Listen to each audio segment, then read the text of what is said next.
Guys, this is Alvin Richards and today we're here at Bello Green Hills for my weekly cleaning, and today I'll be trying the latest service that Bello has to offer, which is the M-Facial. The first ever needle-free procedure to tone and treat the skin and muscle. So excited ako kasi nga since nasa show business tayo, laging nasa camera, so we always want our face and facial muscles defined and toned. So excited ako to try it. Let's go!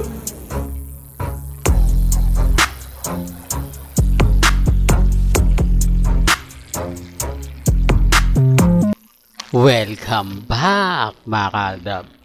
Ito na naman po ang inyong lingkod, si Mr. Destiny, at magbibigay po tayo ng pinaka-latest na update po ngayon kay Alden Richards. So kaya po pala wala siya sa Sikhayan Festival, nagpabelo po si Alden Richards. Ito po yung video na to, 2022 pa po ito, baka may mag-react. Iba po ngayon yung pinakita kong video sa nagaganap ngayon. Kumbaga kakaiba nga po daw yung pinaka-latest nila para nga po sa kumbaga pampapalinis ng mukha. Sabi nga ni Alden Richards, lagi nasa kalsada, kaya nga po siguro ganito ang mangyayari at nagaganap. Di po ba? Sabi ko nga po sa inyo sa channel po ni Mr. Destiny, kung ano lang po yung latest, kung ano lang po yung trending, dun lang po tayo. Di po ba? Sa dami po kasi ngayon nang kumakalat sa Instagram, sa Twitter, sa Facebook, di po ba? Mga komento na talagang mapapaisip po kayo.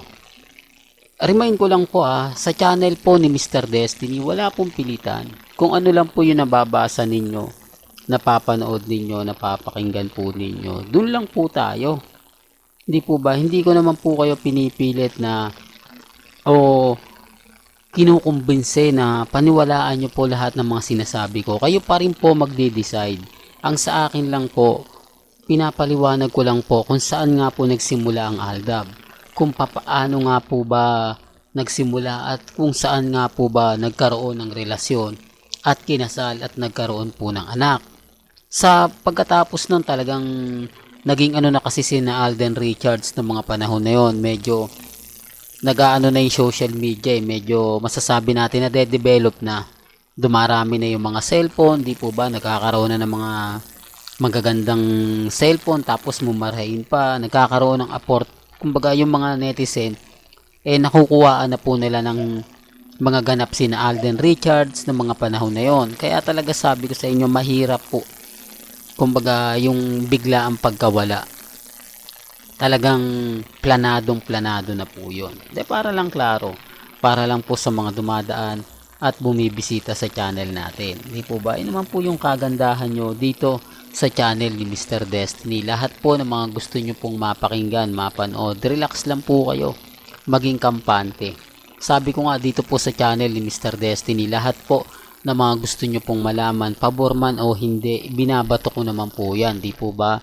Talagang normal lang, maraming babati ko sa akin, maraming gagawa ng mga issue para lang po tayo pabagsakin. At syempre, kailangan din po nating isampal sa kanila. Kaya nga po, sinasabi ko po ito sa mga manonood ng Armin, talagang galit na galit po talaga sila. Sa Facebook nga, grabe.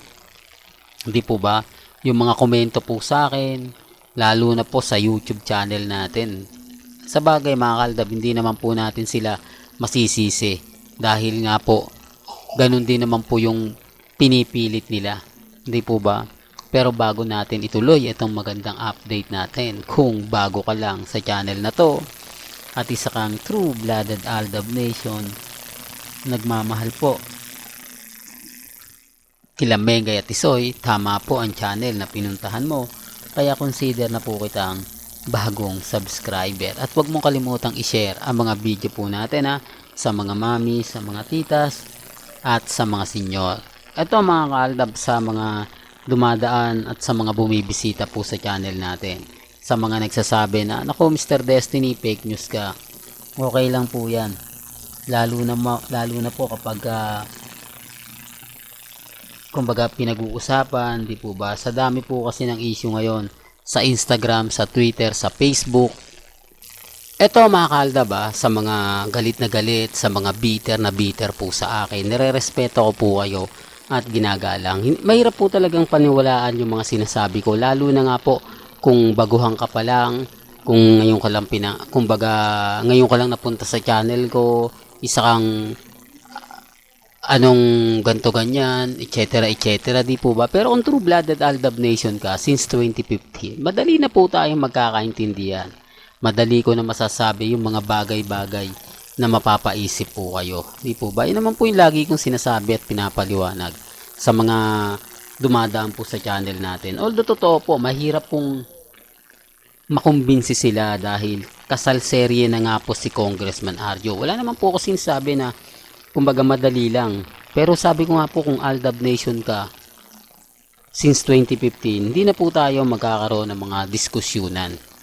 Ang pangbasag ko lang po ito dito sa mga army at sa mga main fanatics at sa mga neutral at syempre para rin po sa Aldab Nation. Kaya nga po tayo nandito binibigyan ko po kayo ng update patungkol po kay Alden, kung bakit wala po siyang ganap, kung ano na nga po ba yung latest sa kanya, kung ano na nga po ba yung kaganapan, di po ba sa Sikhayan Festival, kung bakit wala siya, tapos si Mengay, number 1 trending, maraming mga kaganapan, maraming mga katanungan, di po ba? Kaya relax lang po kayo. Maya-maya po, mga Aldab, trending na naman yan si Alden Richards. Sabi ko, nagpapalitan lang sila Pagkatapos ni Main, si Alden Richards naman po ba. Kaya nga po yung mga post ni Alden sa Instagram, sa Twitter, hindi masyado pinapansin ng iba. Kasi nga po, ang daming mga tinatanong, ang daming mga komento na keso ganito, keso ganun, di po ba? Tapos may magre-react pa na, naku, ganito ganyan, Mr. Destiny, puro ka fake news, puro ka paasa. Okay lang po. Basta masaya po tayo sa mga mamis, sa mga nagmamahal po kila Mengay at Tisoy. Mabuhay po kayo hanggang gusto po ninyo.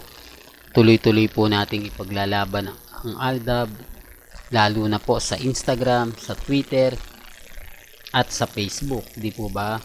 Ang dami po kasi mga komento, ang dami mga sinasabi na keso ganito, keso ganon, Mr. Destiny, move on na kayo, tapos na yung boxing, tanggapin nyo na yung katotohanan, na ganito ganyan, di po ba? Kaya relax lang po. Sabi ko nga po sa inyo, yung mga magsasabi ng fake news ako, okay lang po yan.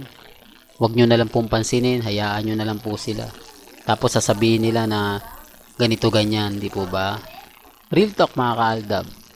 Well, hanggang dito na lang po ang ating latest updates. Kaya kung gusto nyo pa po ng pinaka-latest at sariwang update, abay tumutok lang po kayo dito po sa channel ni Mr. Destiny para updated po kayo sa mga latest at sa mga bagong video po na ilalabas po natin maya-maya lang. Hanggang sa muli, salamat po sa panonood at pakikinig.